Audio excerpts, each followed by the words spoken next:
So guys, I want to go over the Do Fun app that you can find on either the Google Store, or I'm sorry, I should say on the App Store on the iPhone, or the Play Store on the Google phone, or I should say Android phone.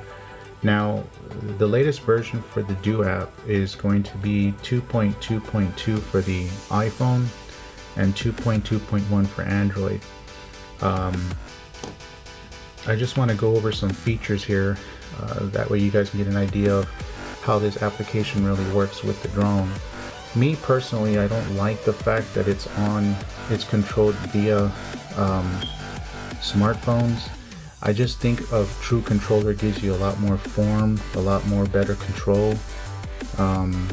So anyway, when you open the app, you're going to have people that have downloaded their videos and their content from their flights. You know, these are some examples. If that's on this icon right here. If you click to the right, that's going to take you to your, let me see if I can zoom in a little bit. This is not really working here. Come on now. There we go.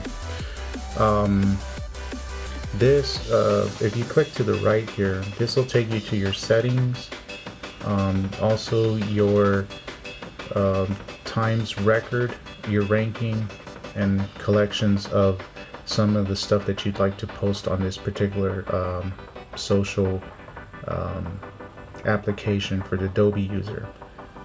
Again, going back to upon load, these are the videos that you can find from pretty much people all over the world that have used this device.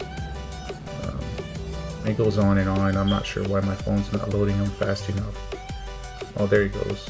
Some of these are real nice aerial footages of all over, of people traveling all over the place.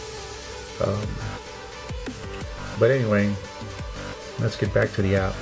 So at this bottom portion where you see the propeller, if you click that, that's what's gonna bring you to the point of starting the app. I want to show y'all something real quick. You can also click on the quick manual, and it basically tells you some of the features of, you know, installing the battery, calibrating the drone, and a quick highlight of the application itself. But I want to point something out, and I want to thank one of my watchers, or I should say viewers, and I hope I pronounced her name correctly. It's Chameo, C-H-A-M-E-O. He informed me that the application actually has some features that they don't mention here on this manual, so I never knew about it till he pointed it out to me. And what I'm going to show you is, let me go ahead and open the app. First, when you hit start, you would have had to create an account and set up a password to log in. I've already done that. Now, getting back to what Chameo mentioned, these are pretty basic, right? I mean, you've got your camera. If you click it, it'll change from camera to video. This will take your snapshot or start recording. This is going to be your settings. This here will be your results of your photos and your videos. This is going to be some for the drone features, such as orbit, 360. I don't know, we'll go over that in a minute. There's some more features there. And then this, of course, is takeoff and landing. And that's to take you back to the front of the application, exiting out of this display. Here you're going to have your longitude and latitude, and then of course your status with GPS. Now, I live near an airport, so you're not going to see me able to connect, but let me go ahead and power on the drone, because that's the only way we can go further on this application.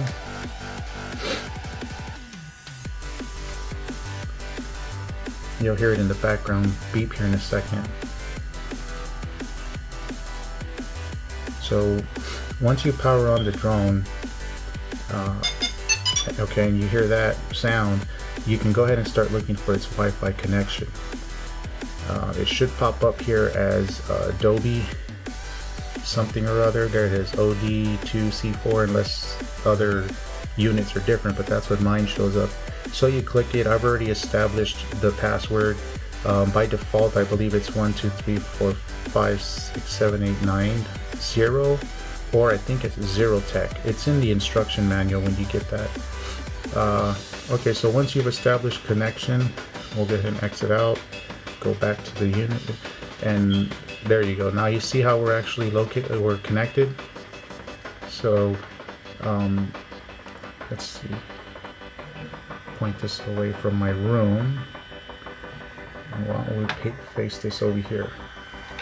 All right, so now it's going to show up here for me, location not identified. Again, I live near an airport, so I have to travel a ways in order to get this to activate the GPS. But here's what I want to mention in reference to Shamio, and I want to thank you, Shamio, for pointing this out. I never knew that. But if you click this, look at that. It opens up all these other, I guess they're statuses. Like for instance, you've got ground, flight permit, compass, ultrasonic, barometer. I think these are just indications of the unit's status. But what's interesting is temperature. I didn't know this. So if you click temp, let's see if it's going to work.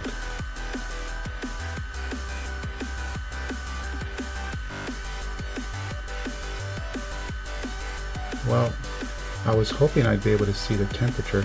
Perhaps it has to, it only allows you to see that when it's in flight. But anyway, I wanted to point that out, that Shamio introduced that feature to me. I had no idea this application did that.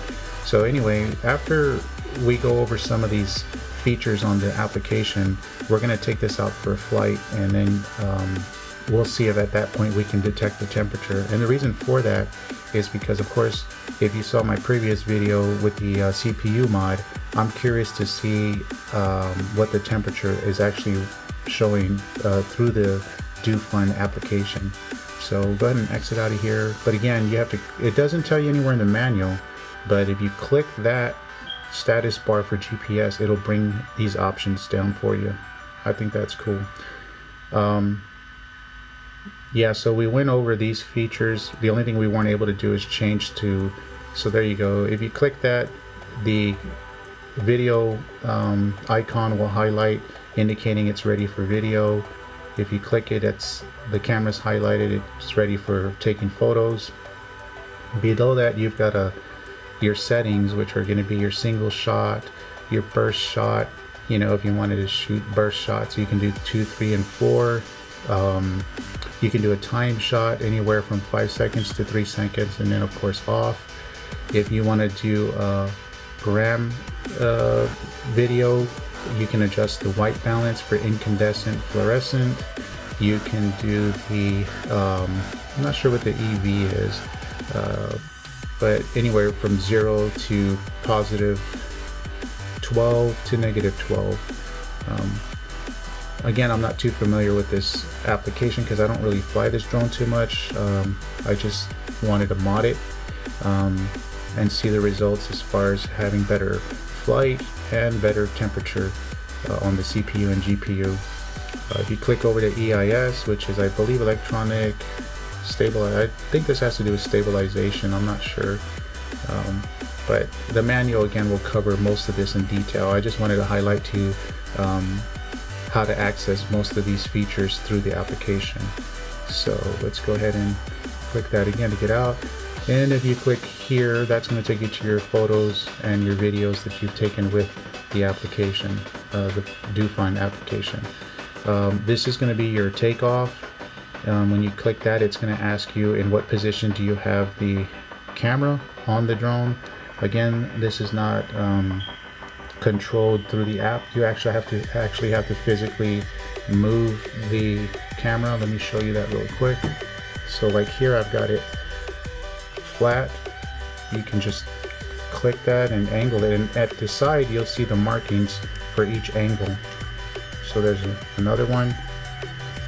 This thing goes all the way to the point where it'll actually do straight down video. So as you can see now, the camera will be looking right at us from the bottom view. So put that back, and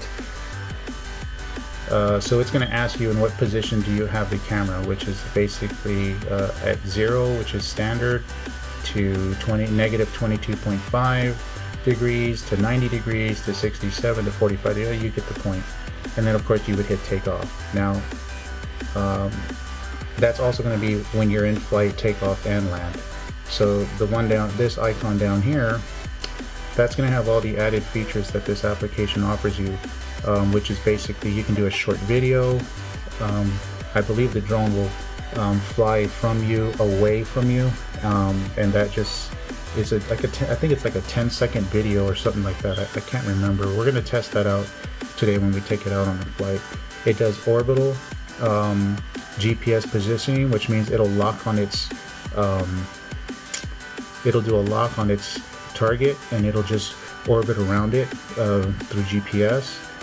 Or you can do orbit under target tracking. I'm not sure what the difference is. I guess it's at maybe ground level. That's what the icon indicates, you know. And then target tracking, where it actually just follows the target that you've pointed out. And then it's got face tracking. That's for real close-up video in flight. It's got a pano video at 360. It's got voice command, which I haven't messed with or tried yet. And then of course return to home. Other than that, guys, that's pretty much the basics of the... Oh, let me go into settings.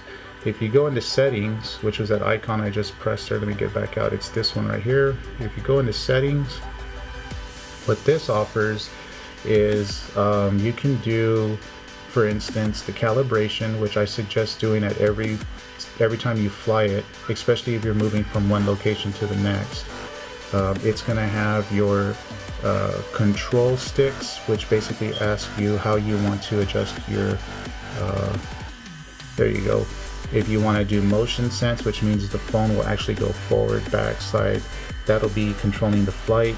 Or if you want sticks, which is what I have it set to now, which looks like these right here, your toggles, up, down, or I'm sorry, I say forward, back, left, right, up, down, turn to the right, turn to the left. Let's get back in there. And then safe sticks. I'm not sure what safe sticks are. I didn't see a difference when I clicked on it between sticks and safe sticks. I do know that motion sense is basically using the iPhone or Android as your flight control by moving the phone forward, back, left, and right. And then you got your settings from American operator to Japanese operator. You click save, that'll save your settings.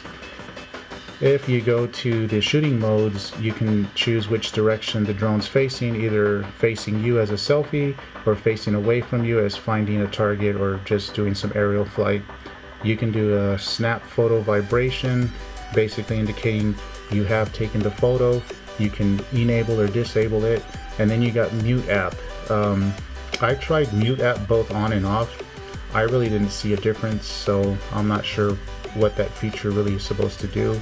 Yeah, I didn't see anything different happen for me. If someone out there happens to know and it's worked, please leave a comment. I'd like to know. And then here you have your Wi-Fi. Now, with the most recent update, it was only 4G. Now, luckily, they have 5G. So if you were to click that, it's going to ask you, are you doing, 2.4G or 5G? Revise of the Wi-Fi drone. I'm not sure what this does. Oh, okay. That's basically if you wanted to change the Wi-Fi name, and also if you wanted to change the password to your own personal password. I'm using factory, which I believe it's Zero Tech.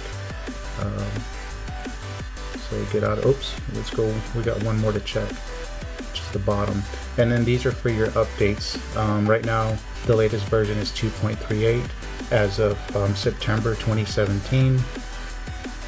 You can do an OS upgrade, and then of course you can check your storage and how much storage you have and how much you've used. So that's just basically a rundown on it, guys. I wanted to share that with you before I took this drone out for another flight. I want to do this because, again, thanks to Chameo, I want to test this feature right here, this temperature. I wish it would let me see what the temperature is now, but it's not letting me. I guess you have to be in flight. Yeah, so we're gonna try it out and see what happens. So let's go ahead and do that next. All right, let's see how this works out.